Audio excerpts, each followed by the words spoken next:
পরবর্তী বাংলাদেশটা আমাদেরকে করতে হবে, আমাদেরকে করতে হবে।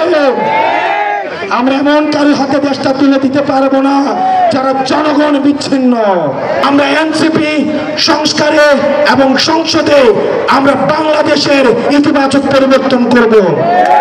কিছু রাজনৈতিক দল এখন ঐক্যবদ্ধ হয়েছে নির্বাচনকে পিছিয়ে দেওয়ার জন্য।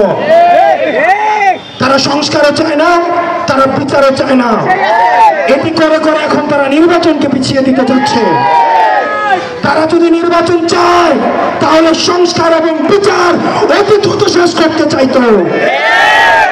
সেজন্য আমাদের দ্রুততম সময়ের মধ্যে এই অন্তর্বর্তীকালীন সরকার আপনারা আর বিল পাস করবেন না, আপনারা আর হাইকোর্ট দেখাবেন না।